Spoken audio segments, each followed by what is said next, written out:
Hello, welcome to another audio commentary. Today we'll be looking at episode 5, Return of the Cybermen, which is the beginning of series 1 part 2. So let's begin.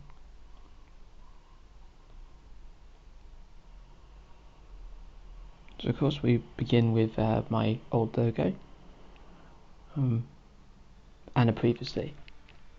If you weren't the best So a lot of stuff's building up at this point. Started to realise when looking back at series 1 part 1 that I needed to make sure people were still getting interested in the whole idea of Rose being missing. So, Doctor, what's it like being stuck in one time and place? Because you talk of travelling a lot.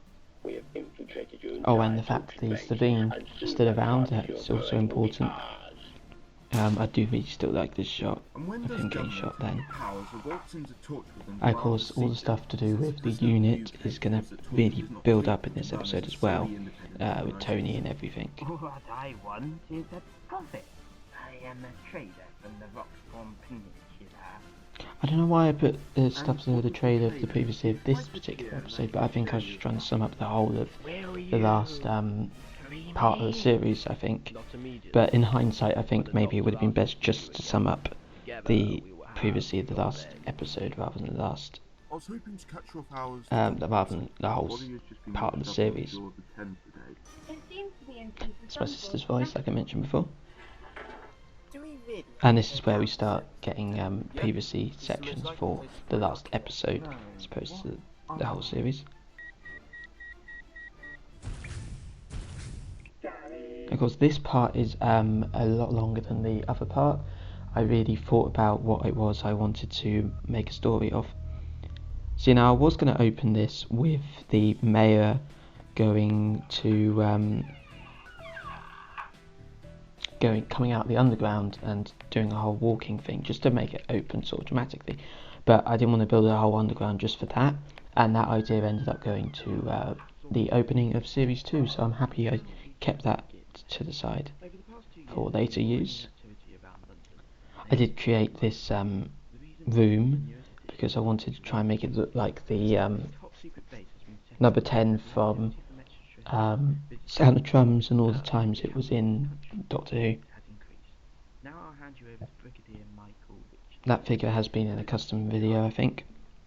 It's just spare parts just thrown together just to make a guy in a suit. I hope people weren't confused by this Brigadier. It's not the Brigadier, even though that's my Brigadier custom. I now have the proper Brigadier thanks to B&M. But this is just a Brigadier. Brigadier is just a title that people get in the army. So I realised afterwards maybe I should have been clearer with that. But yeah, it's just meant to be a Brigadier, not the Brigadier.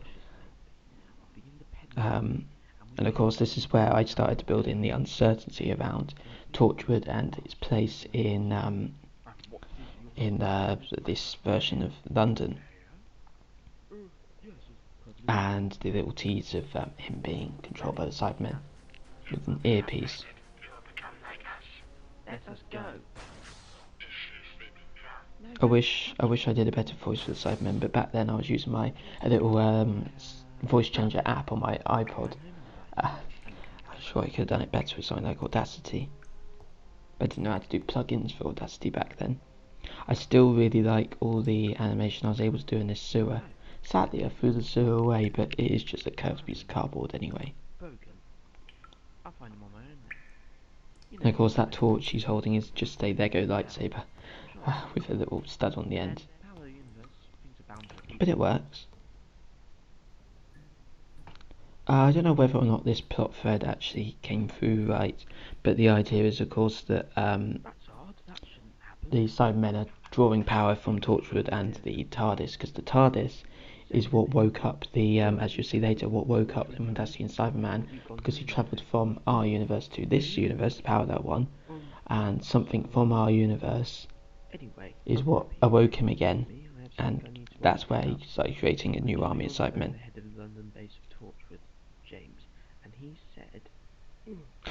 His hand there, of course, is still Dalek sex. I think I've learned since then and changed it. Actually, that figure's become something completely different at this point. Oh, I do really like this sequence. So I had this toilet, and this toilet is actually from a mousetrap game. But I do really like that. It took a very long time to animate the them all going through, because of course I only had so many. I had a lot because they were going for like 50p each at some point in Forbidden Planet during Series 6, but I had to the ones that were coming off the screen on one side I had to then put to the other side, so they were sort of the same ones with flowing past. I did the same sort of thing with the Sidemen as well. I do have a lot of them, because who doesn't? If you collect the Sidemen back in 2006 and 8 and stuff, but yeah, just to make it seem like there's a lot more. Where are we? The memories will come back soon. Sidemen are taking us down the sewers. They said something about a conversion. We need to get out of here. I could have done But I thought they were destroyed something years ago. better Shut with down the to talk through London. all the little computers and stuff that they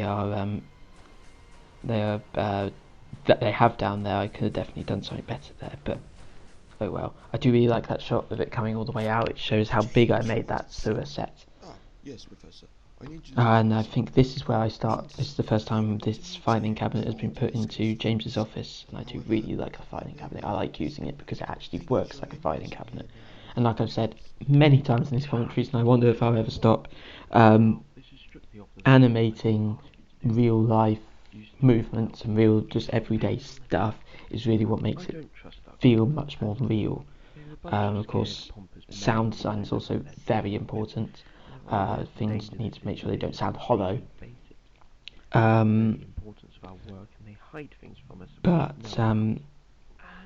But sound design isn't best in Series 1. I did do much better sound design in Series 2, but I'm hoping to improve it even more with Series 3. Find out all you can. You want me to break into a government official's office? If you don't mind. I do have to admit, I didn't know who the Professor was at this point, so that's why he has quite a human character. But I'm gone. if I knew in hindsight, if I knew that's where I was going to take the Professor, I would have done a bit more to him to make him seem a bit more Time Lord. Spoilers there, but you must have seen the whole series. That's not right. What are they doing? Oh, and I do really like what I did to try and make it seem like a sunset outside this window. Well, I liked it at the time, but I'm not sure whether or not it works very well now. I've got other ways I could have done that at this point.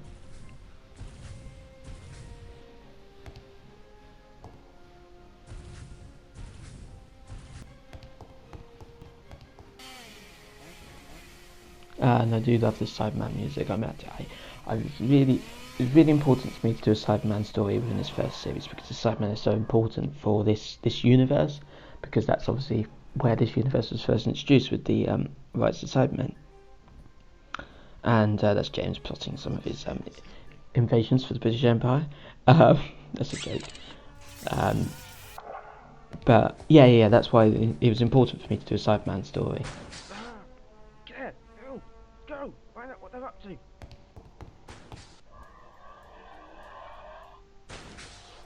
Who are you? I'm the Doctor. You should know who I am. The Doctor is a Time Lord. You are not. Wow, I'm a half-human, so... First time that he sort of says that it doesn't matter to him that he's half human, he still thinks he's the Doctor, which there were plans, apparently I found out recently, for them to do a spin-off with David Tennant and Rose. Los Davis was going to do, but it just didn't happen. That would have had the Doctor have a completely different name. But my series is obviously very different. We need to keep going. That's Claire having a little bit of hesitation on leaving the Doctor, because I realised that she can't just run off. That's not who Claire is. Go straight down to the sewers. Why's that? It's just an image from online. My bad Photoshop skills that I did to get it to look like that there was an actual screen on that computer. Does anyone have any clue what the hell is going on with our power? This is, of course, this guy here is actually a Robo-Man, so a Dalek figure. Of course, I got this from, was it Enemies of the First Doctor figure set? Yeah, it must have been. Oh no, it was the Dalek Invasion of Earth set. Yeah. But, but I thought it worked really well as a sort of partly converted Cyberman. My problem with the Mondasian Cyberman, which by the way was in this before. Well, I had the idea of putting it in before Mondasian Cyberman came back in Doctor Who Series 10.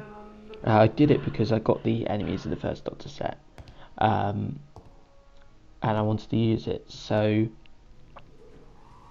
that was why I did that. Oh, and now it's gone. Tell me, how can we get it back? It looks like This guy actually appears a few times. I think he's the guy that appears at the end who ends up giving up the information they need to the Slovene soldier. That was my Howard costume there. From Big Bang Theory, that is. I do really like these shots. Of course, that is a piece of tracing paper. That this is the shot I mean, whereby I've oh no, I must have cut it down. I did though. I used one side on one side. It came off the camera and then put it to the other side. Oh, I do it in the sewer later. I'll point it out then.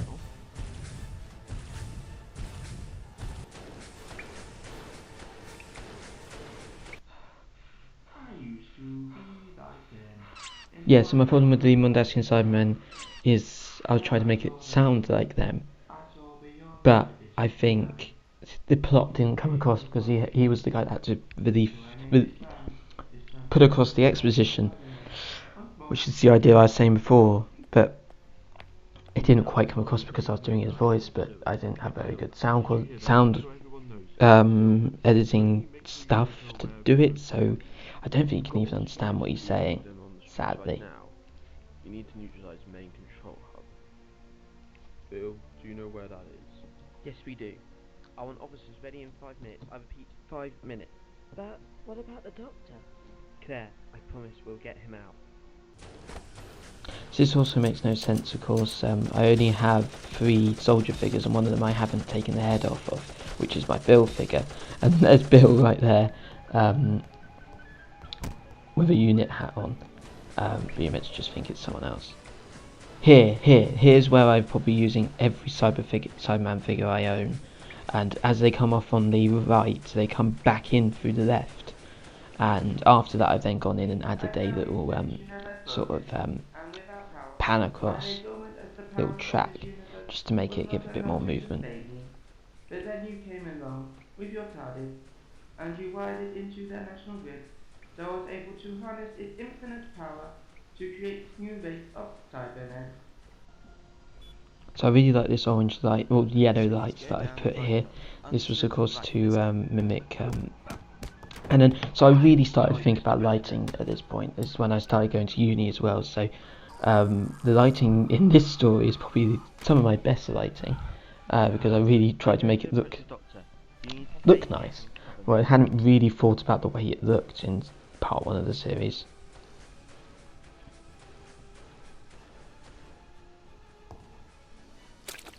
This is a very small piece of green screen.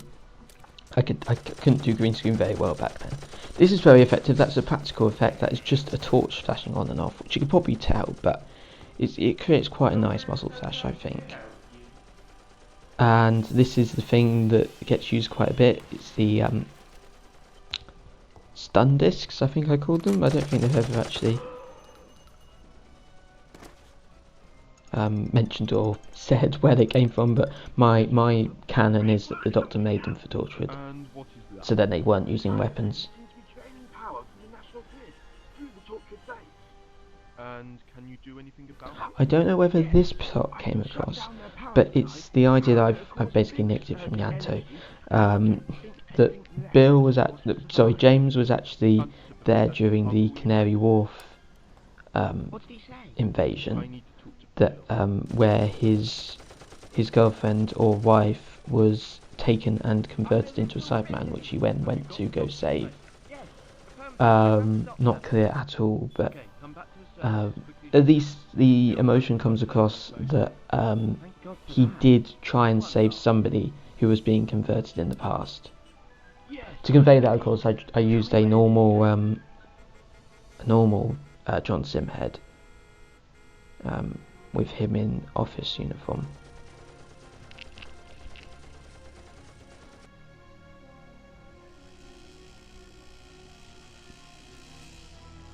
And of course this fade from here to the current James. Best I could do. But however, there's a nice little bit of light on his left eye there that makes it look like a tear, so I am very happy with that shot. Professor, do it. He realises he doesn't want to put anybody through the suffering of becoming a Cyberman, and so sacrificing the people that are down there is worth it. That explosion could of course been done better, but it's good enough. Of course, I never only just realised there's no repercussions for the fact that they blew up the sewer system in London. Obviously, must have a backup sewer system in this universe or something. Of course, that thread of the government and unit is brought up again.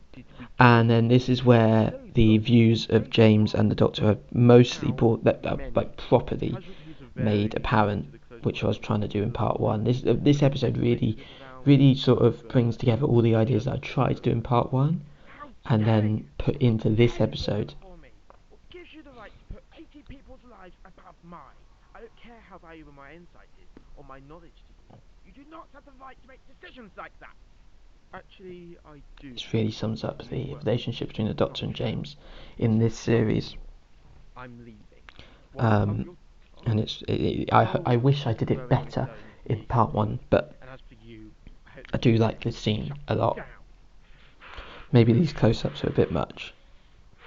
My voice acting isn't the best for the Doctor here, but I do like that punch. Of course, that's a piece of plasticine for the blood there. I'm still half human.